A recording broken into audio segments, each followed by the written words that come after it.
Assalamualaikum warahmatullahi wabarakatuh. Perkenalkan, nama saya Muhammad Aufa Adityawan dengan NIM 2016-031-0076. Di sini saya akan menjelaskan tentang monitoring hemodinamik. Apa sih monitoring hemodinamik tersebut? Jadi, pengertiannya adalah monitoring hemodinamik itu adalah sebuah prosedur yang kita lakukan untuk mengetahui fungsi organ-organ vital pasien selama kita melakukan tindakan ataupun transportasi medis. Nah, untuk monitoring hemodinamik, apa saja sih kriteria yang perlu kita lihat dalam monitoring hemodinamik? Yang pertama adalah heart rate.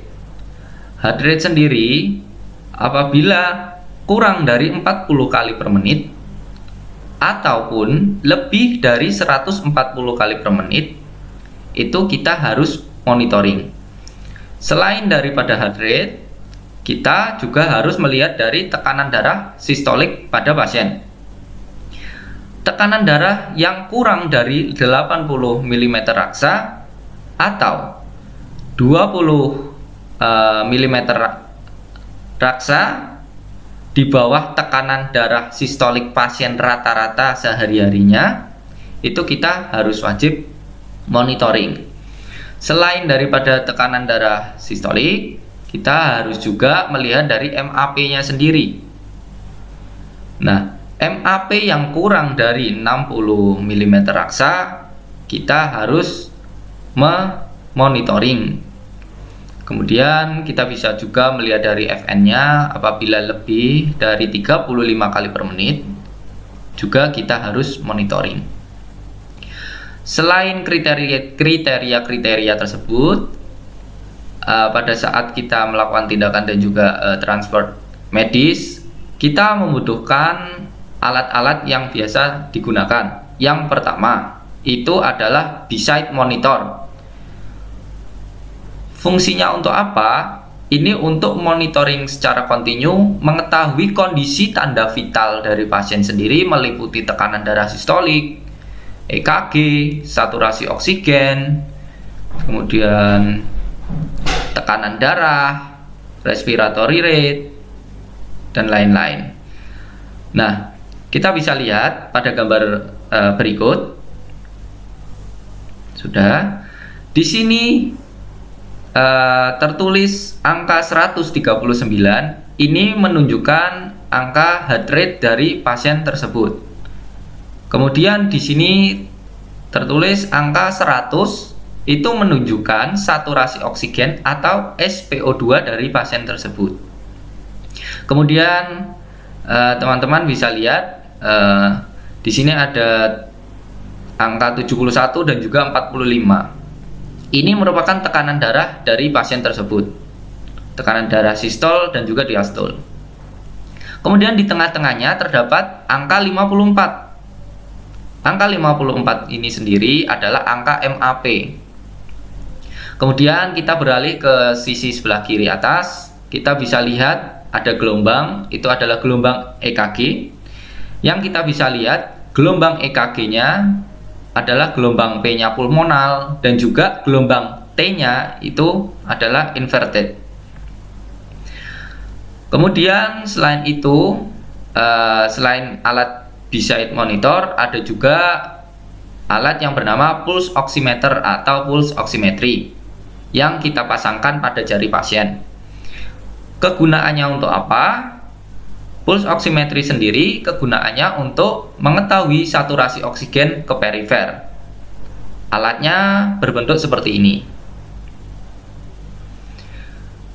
Selain pulse oximetry, ada juga infuse pump. Infuse pump ini berguna untuk apa?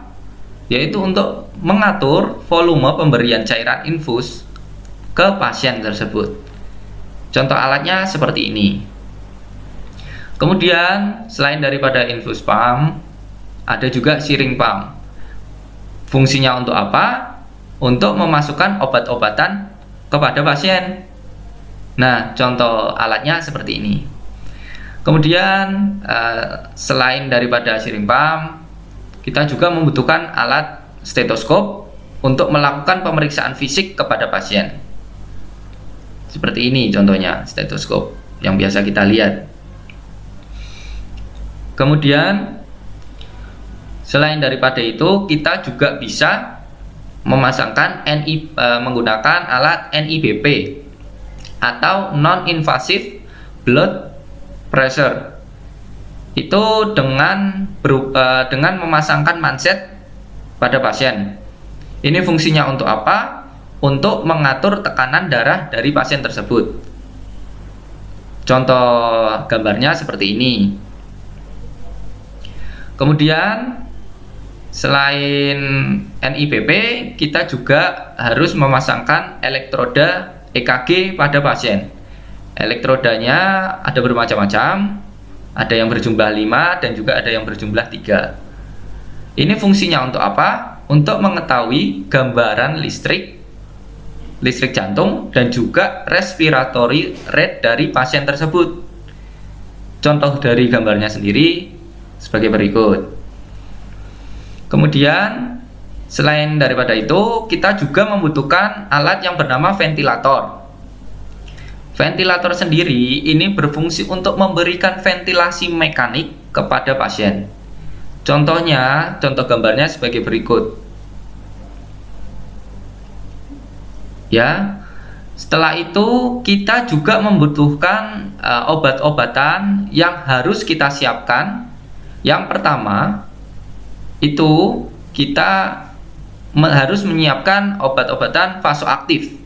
Contohnya epinefrin, dobutamin. Kemudian selain daripada dari vasoaktif, kita juga harus menyiapkan obat analgesik.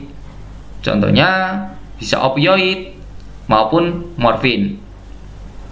Kemudian apabila pasien terdapat shock, kita harus segera melakukan resusitasi. Kemudian selain itu, kita juga harus memantau dari urin output pasien tersebut. Setelah itu, di dalam peralatan kita juga apabila bisa, kita juga harus wajib untuk membawa AED.